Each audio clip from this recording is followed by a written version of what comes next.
तो कैसे हैं बच्चों आप लोग? तैयारी शुरू कीजिए अच्छे से। और आज का जो टॉपिक है वो बहुत ही ज़्यादा इंपॉर्टेंट बेटा, आपके 5 मार्क्स के लिए बहुत ज़्यादा इंपॉर्टेंट है। Moving coil galvanometer. एक्चुअली आप जानते हैं गैल्वेनोमीटर क्या है? गैल्वेनोमीटर क्या होता है? एक डिवाइस होता है जो डिटेक्ट करता है, किस चीज़ को डिटेक्ट करता है? किसी भी सर्किट में करंट है या नहीं है, ये डिटेक्ट करता है। यहाँ पर मूविंग कॉइल गैल्वेनोमीटर देखना है। मूविंग कॉइल गैल्वेनोमीटर कैसे बनता है, क्या इसका प्रिंसिपल है, किस प्रिंसिपल पे काम करता है, कैसे कंस्ट्रक्ट किया जाता है और कैसे ये वर्क करता है, इन सब चीजों के बारे में हम चर्चा करेंगे बिल्कुल विद इन 5 to 7 मिनट। ठीक है बेटा, तो तुरंत समझते हैं, 5 नंबर प्राप्त करते हैं। चलते हैं, मूविंग कॉइल गैल्वेनोमीटर क्या है? Moving coil galvanometer is a device which detect current in any circuit. ये क्या करता है? किसी भी सर्किट में करंट को डिटेक्ट करता है। जैसे टेस्टर होता है ना, टेस्टर जैसे ही लगाते हैं, जैसे ही हम टेस्टर को लगाएंगे तो करंट होगा सर्किट में, तो बताएगा जल कर कि हाँ है, अदरवाइज नहीं है। तो उसी तरीके से ये है, यहाँ पर एक पिन रहता है बीच में लगा हुआ आपका, जैसे कि कंपास होता है ना, वैसा ही। तो जैसे ही आप लगाएंगे तो ये मूव करके बताएगा करंट है, अदरवाइज नहीं, अगर डिफ्लेक्ट नहीं किया तो नहीं है। सिंपल बेटा, समझे? तो ये पहला समझ में आया होगा कि एक डिवाइस है जो डिटेक्ट करता है कि सर्किट में करंट है या नहीं है। प्रिंसिपल ऑफ वर्किंग क्या है? प्रिंसिपल ऑफ वर्किंग क्या है कि जब कोई भी एक लूप को, लूप समझते हो ना, एक करंट कैरिंग वायर को हम क्या करते हैं, गोल गोल गोल गोल घुमा दे, ये क्या बन जाएगा? लूप बन जाएगा। और इसको जैसे ही हम मैग्नेटिक फील्ड में रखेंगे, ये टॉर्क एक्सपीरियंस करता है और जिसकी वजह से क्या करता है, ये घूमने लगता है। ठीक है, तो इस प्रिंसिपल पे काम करता है कि जब कोई भी एक करंट कैरिंग वायर जो कि उसका लूप है, लूप को हम मैग्नेटिक फील्ड में रखेंगे तो वो घूमने लगता है। इसी प्रिंसिपल पे वर्क करता है। कंस्ट्रक्शन कैसे किया जाता है, कैसे बनाया जाता है, तो बेटा मैंने लिख दिया है, आप इसको थोड़ा पढ़ लेना, इसमें टाइम वेस्ट नहीं करेंगे बेटा, मैंने लिख दिया है। अब मैं सीधे बनाकर दिखाता हूँ कंस्ट्रक्शन कैसे कैसे करते हैं, कैसे कैसे बनाते हैं। आप वो सीख लो, देख लेना, ये चीज देख लेना क्या क्या लिखा हुआ है।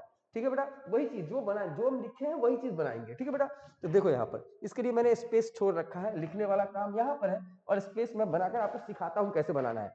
एक सिलिंड्रिकल हम क्या करेंगे, फेरोमैग्नेटिक सब्सटेंस लेंगे। याद रखना, फेरोमैग्नेटिक सब्सटेंस होना चाहिए, सिलिंड्रिकल होना चाहिए। फेरोमैग्नेटिक सब्सटेंस होना चाहिए और कैसा होना चाहिए? सिलिंड्रिकल होना चाहिए। फेरोमैग्नेटिक सब्सटेंस और सिलिंड्रिकल होना चाहिए। तो भाई फेरोमैग्नेटिक सब्सटेंस बना लो और सिलिंड्रिकल बना लो, ऐसे बना लो, ऐसे ऐसे ऐसे बना लो, और इस पे वायर को लपेटेंगे हम। तो एक फेरोमैग्नेटिक सब्सटेंस ले लिए जो कैसा है, सिलिंड्रिकल है, और इसके ऊपर क्या कर दिए हम, बहुत बार वायर को रैप कर देते हैं। ये सब मैंने लिख दिया है। वायर को ऐसे ऐसे ऐसे ऐसे रैप कर दिए। लो, थोड़ा सा अच्छे से डायग्राम बनाना था, ठीक है? मैं भी अच्छे से बनाता हूँ। लो, इसको हटाते हैं। एक सिलिंड्रिकल, अब सर्कल दिखा रहे हैं भाई, 3D में नहीं ना है, ये 2D में है, तो मैं ये वाला पार्ट दिखा रहा हूँ, ऐसे दिखा रहा हूँ। इस पे हम लपेटेंगे, ठीक है ना बेटा? और इस पर हम वायर को लपेट देते हैं। लो, वायर है, व्हाइट कलर का वायर दे देते हैं ये। अब ये फाइनल है, जैसे बन जाएगा आप समझ जाना। आपका डायग्राम अच्छा होना चाहिए। लो, ये लो, ये लो, ठीक है, ये बन गया सिलिंड्रिकल वायर। ठीक है, ये बन गया आपका लूप। क्या किए हैं, एक फेरोमैग्नेटिक सब्सटेंस लिए हैं और इसको, इसके ऊपर वायर को बहुत बार रैप करके 2 पॉइंट बाहर निकाल लिए ताकि इसमें करंट पास कर सके। ठीक है बेटा, क्लियर है? अब कोई बोलता है सर फेरोमैग्नेटिक सब्सटेंस क्यों लिए हैं? क्योंकि फेरोमैग्नेटिक सब्सटेंस लेने से क्या होता है, समझिएगा बेटा, कि हम क्या करते हैं, इस सिलिंड्रिकल जो फेरोमैग्नेटिक सब्सटेंस था, इसको हम क्या करते हैं, आगे एक दो मैग्नेटिक फील्ड जो जनरेट करेगा परमानेंट मैग्नेट, दो परमानेंट मैग्नेट के बीच में ऐसे रख दिया करेंगे। ठीक है, दो परमानेंट मैग्नेट के बीच में रख दिए। ये मान लो नॉर्थ पोल है और ये क्या है, साउथ पोल है। तो इससे क्या होगा, मैग्नेटिक फील्ड इस तरीके से जनरेट होगा, नॉर्थ से साउथ की ओर जाएगा, ऐसे जनरेट हो, ऐसे ऐसे। डायग्राम थोड़ा तुम अच्छे से बनाना बेटा, मैं तो सिखा रहा हूँ रफली तुम्हें कि कैसे बनाना है। ठीक है बेटा, और इधर की ओर जाता हुआ। ठीक है, अब ये फेरोमैग्नेटिक सब्सटेंस ही क्यों लिए हैं, कोई और क्यों नहीं लिए हैं? क्योंकि फेरोमैग्नेटिक सब्सटेंस लेने से क्या होता है कि ये खुद मैग्नेटाइज हो जाएगा और मैग्नेटिक फील्ड को और ज्यादा स्ट्रॉन्ग बना देगा। ठीक है, तो ये फेरोमैग्नेटिक सब्सटेंस इसलिए लिया जाता है। कोई पूछेगा तो बता देना।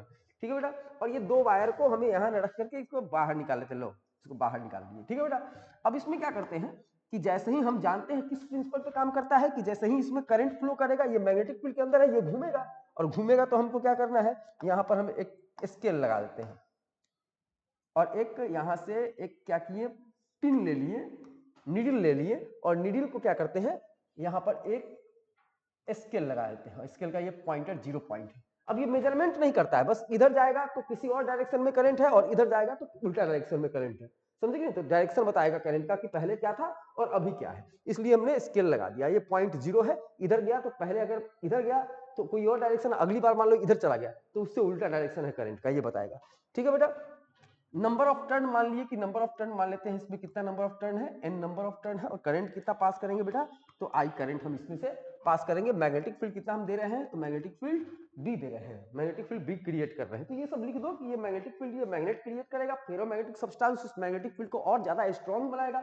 ये नीडल है, घूम घूम कर बताएगा करंट है कि नहीं है। स्केल है, ये स्केल बताएगा कि भाई इधर डिफ्लेक्ट किया मतलब कि कोई और डायरेक्शन में करंट, इधर डिफ्लेक्ट किया मतलब किसी और डायरेक्शन में करंट, और करंट यहाँ से पास किया जाएगा।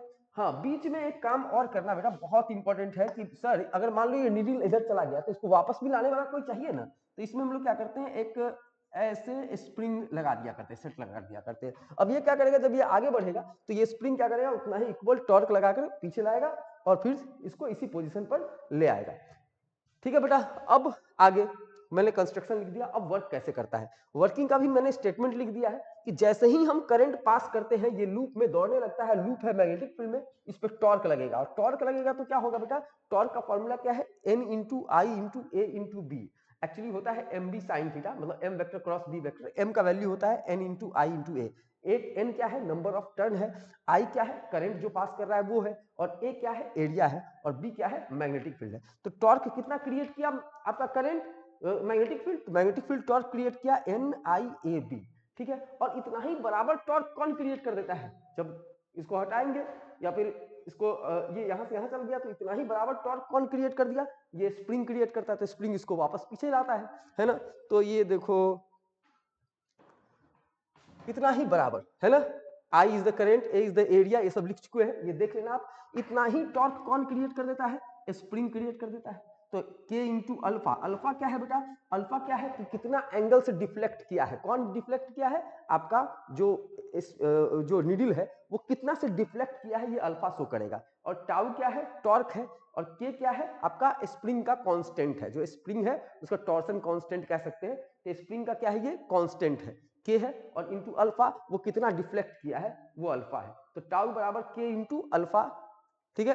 अच्छा, इसको थोड़ा सा याद करवाते हैं बेटा, स्प्रिंग को पकड़ के सीधा खींचा करते थे तो उल्टा दिशा में, उल्टा जैसे इसको स्प्रिंग को पकड़ के इधर खींचोगे तो वो पीछे की ओर फोर्स लगाता था -kx, है ना। कुछ इसी प्रकार से है कि अगर मान लो कि ये स्प्रिंग तो ऐसे ऐसे गोल गोल जिलेबी की तरह है, तो ये इधर की ओर घूम रहा है, तो इस पे एक टॉर्सनल फोर्स इधर की ओर पीछे की ओर घुमाने का, टॉर्सनल पेंडुलम जैसे पढ़े हैं वैसे ही इसको पीछे की ओर घुमाने का कोशिश करेगा, और पीछे की ओर घुमाएगा तो के इंटू, जैसे वहां पे के होता है स्प्रिंग कांस्टेंट, वैसा ही यहाँ पे के क्या है, स्प्रिंग कांस्टेंट की तरह ही है, टॉर्सन कांस्टेंट बोलेंगे।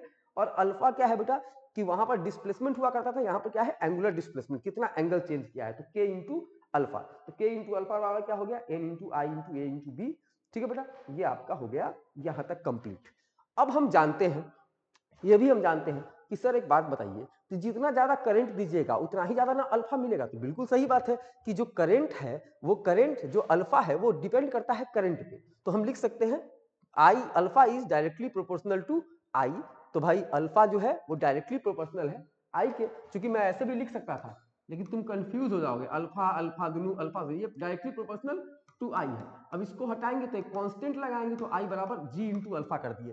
ठीक है, तो आई बराबर क्या हो गया, जी इंटू अल्फा, और यहाँ पर जी जो है वो गैल्वेनोमीटर का कांस्टेंट है। ठीक है, अब इस आई को उठा करके और इस जगह पर रख दीजिए, इस जगह पर रख दीजिए, अल्फा से अल्फा कट जाएगा और जो गैल्वेनोमीटर कांस्टेंट है वो निकल के आ जाएगा। देखो रख कर देखो, रख कर देख लो, आई बराबर जी इंटू अल्फा रखिए, अल्फा से अल्फा कट जाएगा और जो जी का वैल्यू है के अपॉन एन ए बी निकल जाएगा। तो यहां तक तो हम समझ गए कि हम गैल्वेनोमीटर कांस्टेंट निकाल दिए।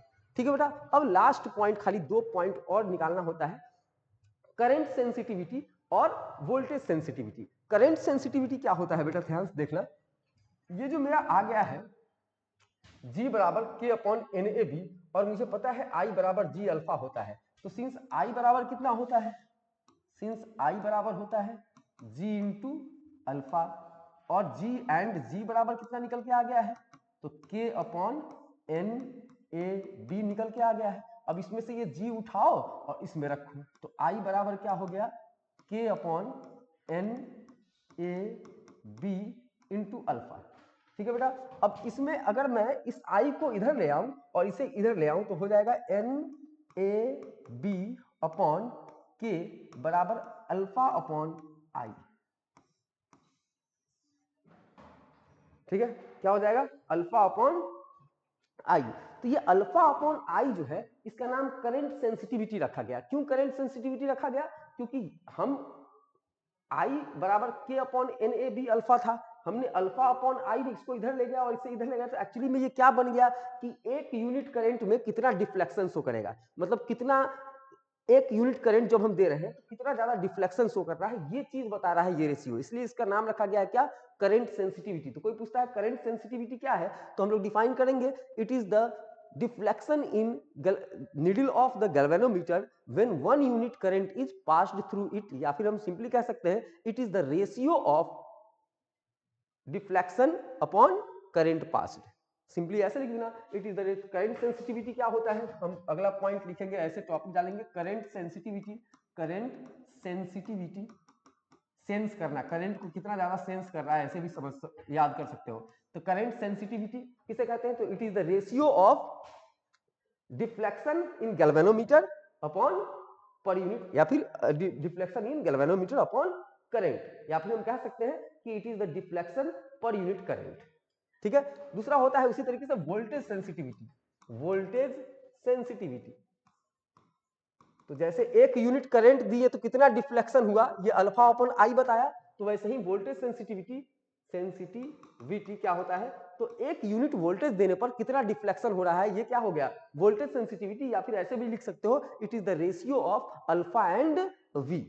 लिख लोगे, कोई दिक्कत नहीं ना? तो भाई लिखेंगे कितना, सिंस हम जानते हैं एन ए बी अपॉन के बराबर कितना आ गया है बेटा? अल्फा अपॉन आई आ गया है। एक काम करना, क्या मैं इसे ऐसा लिख सकता हूं, एन ए बी अपॉन के बराबर अल्फा अपॉन आई, और दोनों तरफ आर से मल्टीप्लाई कर दूं, तो आई इंटू आर क्या बन जाएगा? वी। तो अल्फा अपॉन वी बराबर हो गया एन ए बी अपॉन के इंटू आर। ये हो गया आपका वोल्टेज सेंसिटिविटी। तो वोल्टेज सेंसिटिविटी समझ में आया, क्या लिख लोगे? और करंट सेंसिटिविटी का डेफिनेशन लिख देना, 5 नंबर तुम्हें मिल जाएगा। आप बताना कैसा रहा आपका क्लास, आप बताना कैसे मैं और इससे इम्प्रूव कर सकता हूं। और ये जितना भी क्वेश्चन है बेटा बहुत ही ज्यादा इंपॉर्टेंट है, तो प्लीज इन सारे क्वेश्चंस को बार बार रिवाइज करो और प्लीज इनको देख करके जाओ।